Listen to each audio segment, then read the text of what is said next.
Foundries are now the flavour of the month for Destiny 2, and as it goes there's a ton of them, some you've maybe forgotten about and some you might not even know existed. With some pretty huge details being dropped recently, we've already heard all about what this means for the upcoming world loot pool. Gone are the random rolls of random weapons from random places in Destiny 2's past, and in their place are specific weapons tied to a major weapon foundry. A number of these Foundry style weapons were staples in loadouts of OG Year 1 veterans, and it's likely some will have a spot in your loadouts again very soon. I'm not here to bore you today about the Suros this, Omolon that, Hakke cheetah emblem this, because I've had a thought, and it's one that came from a rather huge gaping canyon sized gap left by Bungie in the recent weapon crafting announcement. But before we crack on, please do check that you're subscribed to the channel if you do like any of my videos. I'll be keeping you up to date with all the latest trends, builds and more in the Witch Queen, so make sure you don't miss out on them. Bungie announced there will be 14 Origin Traits introduced in Season 16. Origin Traits, if you don't know, are going to be like bonus extra perks attached to weapons that drop determined by the source you acquired it. There's going to be one for each major playlist activity, the new raid, the new Wellspring Witch Queen event, the new seasonal activity for Season 16 and the Throne World weapons. There's also 4 Foundries confirmed, being the old faithfuls of Suros, Omolon, Hakke and Veist. If you're keeping count, that's 13, maybe even 12 confirmed new Origin Traits if the Wellspring and the Throne World destination weapons are bundled together with an Origin Trait. According to Chris Proctor, the Bungie weapons lead for Destiny 2, who was recently on the excellent Destiny Massive Breakdowns podcast and documented here by QJ on Twitter, there's going to be 42 new legendary weapons in Season 16. This leaves a bunch of weapons unaccounted for in terms of what Origin Trait they could have. The TWAB indicated that future seasons are going to see 3 Origin Traits added to the loot pool each season, with one being introduced for that season, the seasonal event, and another being for the raid or dungeon associated with that season. So all of this left me with this conclusion. The spare extra Origin Trait spot for Season 16 and even beyond, Bungie might be adding an expansion upon and ultimately the return of some of the most unique and arguably famous foundries in the history of Destiny. Tex Mechanica, Daito, and yes, even the Black Armoury. These have long had their relevant foundries clearly visible in their weapon inspection screen, but until now and the introduction of Origin Traits, we've just simply seen that as an artistic element. There's even a few hiding in plain sight with foundries you might not even know about, or even what weapons they are linked to. Most recently though, we've been teased from the Luminal Nadir emblem in the Witch Queen's Collector's Edition, which teases the Nadir Foundry. But it's been speculated that this could in fact be the first new foundry and therefore first new foundry Origin Trait that we'll see in Season 16 with the Witch Queen. Crazy thing is, you've probably heard of, seen and even used these guns on a regular basis at some point. More commonly found filling up your postmaster, a bunch of blue, rare weapons are in fact from the Nadir Foundry according to the lore.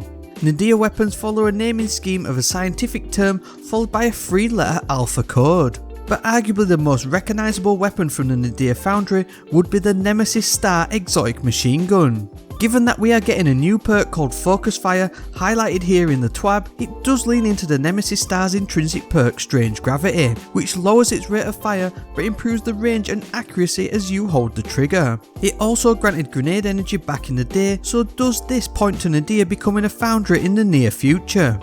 The Black Armoury needs no introduction, but if you're a newer player, just know that these were and arguably still are the best ever set of legendary weapons we've ever seen in Destiny ever. Yes, a few exotics still plague the Crucible, but if you remember the days of your kill clip Rampage Kindled Orchid in its prime, I envy you. Having the Black Armoury come back with an Origin Trait unique to these weapons would be awesome. It could even be based on the Obsidian Radiance temporary effect which you unlock during the Season of the Forge questline. And if you really think about it, it was the first Origin Trait in Destiny 2. I know for a fact that the vast majority of the D2 community would lose their minds if any Black Armoury weapon was to return, so imagine what a whole refresh with Origin Traits and crafting would do. By the way, if you still got one, take Tempered Dynamo into the Crucible. Zer's ingredient won't know what hit it. With Tex Mechanica, we've actually seen a short preview of this in the 30th anniversary update with the Wastelander shotgun. It's very similar to its lightweight counterpart, the Iron Banner Reese Walker, but its unique handling animation and stats make it a more personal choice. This Foundry has been stylized within the weapon screen for a while now on a number of old and new exotics, including the Huckleberry, Dead Man's Tale, and the Last Word. It makes sense to me if this was going to be the 14th origin trait in Season 16 for the new sandbox in Year 5. The trait could lean into the hipfire tendencies these already have, or maybe even faster ready and store speeds for these weapons regardless of mods. Daito already have their own social space in the tower, as well as 2 unique but probably underused exotics.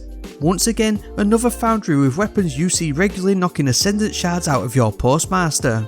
Daito weapons follow a naming scheme where the name of a city is followed by a 2-letter designation code, sometimes an abbreviation of the weapon type followed by a number.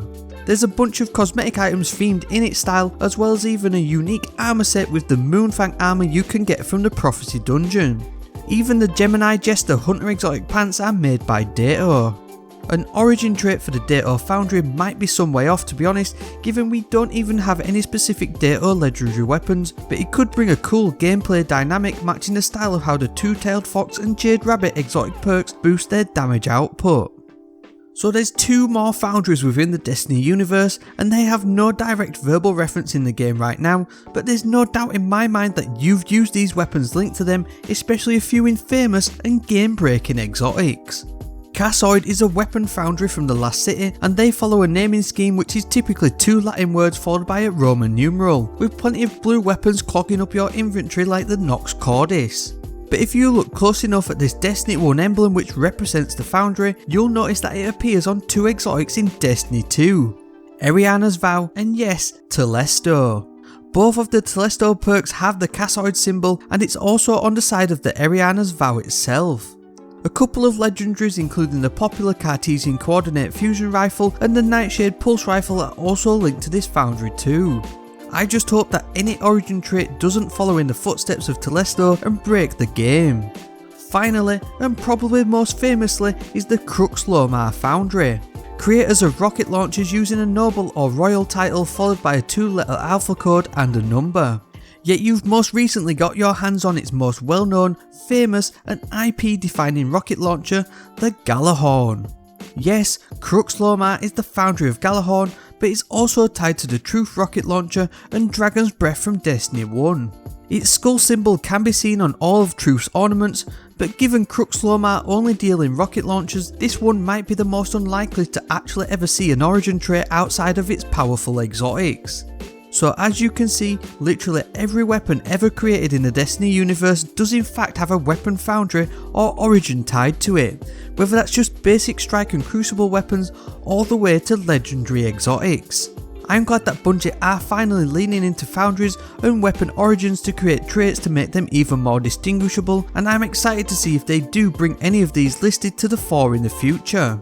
Either way, make sure that you're ready for leveling up in Season 16 by maxing out your Paraversal hauls. Watch this next video to find out why you should be keeping them.